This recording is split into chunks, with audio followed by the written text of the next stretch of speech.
Once you hear tonight's story, you may find it whispering back to you in the silence. Hey there, nightmares and ghouls. Thank you for joining me tonight. I'm Yashi. Welcome to my channel. Here I narrate creepy, unsettling stories I discover across the internet from users like you, all while I color. I always reach out to the authors beforehand for permission to share their work, and you will find them tagged in the description below. Tonight, I have a special double feature that holds not one, but two stories, both unsettling enough to follow you long after the lights go out. Our first story comes from Reddit user rrebellio1. This is Hellpacka. I know nobody's gonna believe me. Hell, if I wasn't there to live it, I wouldn't believe me either. But I have to tell someone before this thing comes for me again. When I came back from deployment, I thought farming alpacas would help me heal. I bought a few acres of land outside of Fall River, put up a barn, and started a small herd. They're gentle animals, soft, curious, easy to be around. After years of blood and noise, I needed that. For the most part, it was working. Until Wooly. He was the biggest of them all, a solid black alpaca with eyes that never looked too right. They were too intelligent, too steady. While others hummed or were skittishly avoiding me, Wooly just watched. At first, I laughed it off. I told myself it was just my nerves, but deep down, I knew. There was something wrong about him. Part 1. The Barn. The first sign was the barn door.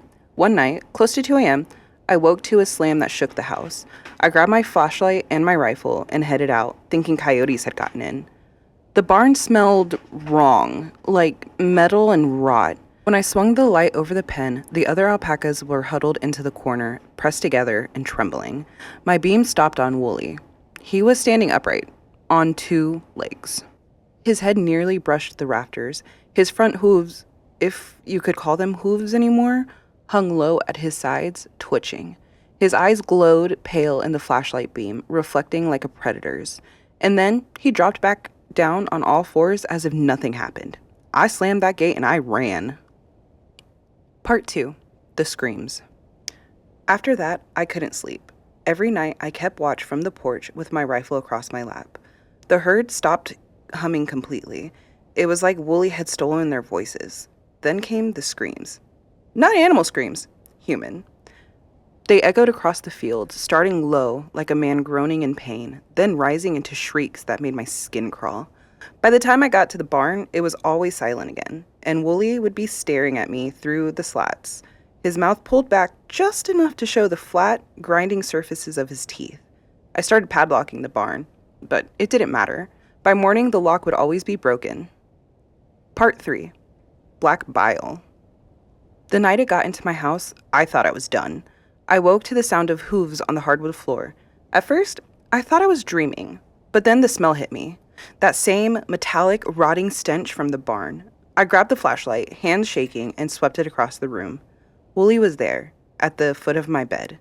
He stood tall again, chest heaving, fur slick with something dark and wet. His mouth opened, and a torrent of black fluid poured out, hitting the floor and spreading like oil. It moved on its own, creeping towards me, thick and alive. I fired 3 shots point blank into his chest. The sound was deafening in the enclosed room. When the smoke cleared, the floor was empty. No alpaca, no body, just the slick, tar-like stain slowly soaking into the floorboards. Part 4. Nowhere to Run. I tried to burn the barn the next day. Gasoline, matches, everything. But the flames died as soon as they touched the wood. Like the structure itself refused to burn. The other alpacas were gone. Only Wooly remained, pacing slow circles in the shadows. I called animal control. The guy on the phone laughed when I told him what was going on. He thought I was drunk. I don't know what Wooly is. Demon, experiment, some kind of New England curse? All I know is that he won't stop. He's waiting for me to break, to leave the house. I can hear him outside right now. His hooves scrape the porch. The boards creak under his weight. Sometimes I see his shadow past the window, tall, thin, and wrong. If I disappear after this, don't believe I just walked away. Don't believe I sold the farm. The alpaca isn't normal. And he's still out there, waiting. Our second story comes from Reddit user YamanTheRamenYTR. This is Jet. This story is called Jet by Reddit user YamanTheRamenYTR. Anna had just signed the lease on her first apartment. It was quiet, a little too quiet. The neighbors kept to themselves, and the nights dragged on with only the hum of the refrigerator to keep her company. After a week of microwave dinners and scrolling through her phone in silence, she decided she needed company. Something warm, something alive. At the local shelter, she walked past rows of barking, restless dogs until she noticed the one in the corner. He wasn't barking, he wasn't wagging. He was just watching. A big black mutt, fur a little too coarse, eyes a little too sharp. He doesn't get much attention, the worker said, but he's housebroken. Quiet. Quiet was good, Anna thought. She signed the papers. The first few nights were wonderful. She named him Jet. He followed her around the apartment, curled at her feet, and though he never seemed eager for affection, his presence filled the silence. But then the little things started happening. She'd wake up in the middle of the night to find him not sleeping, but sitting at the foot of her bed, his head slightly tilted, staring. Always staring. "Go to sleep, Jet," she whispered once. His tail thumped once against the floor, but he didn't move. During the day, when she showered, she'd sometimes pull back the curtain to see him sitting in the doorway, waiting. The longer she lived with him, the more she realized he never blinked. Anna told herself it was her imagination. Dogs stare. Dogs watch. That's normal. Until one night, she woke to a sound, a scraping sound, low to the ground. Her heart pounded as she flicked on the bedside lamp. Jet was standing in the corner of her bedroom, on his hind legs. His body trembled, muscles twitching, as if he was learning how to stand like a person. His eyes glowed faintly, too human in the yellow light. "Jet?" Her voice cracked. He dropped down onto all fours with a sickening pop of his joints. Without a sound, he padded closer to her bed, then sat and stared. Anna couldn't sleep after that. She left the lights on, she locked her bedroom door. But in the morning, the door was open, Jet sitting inside, watching her.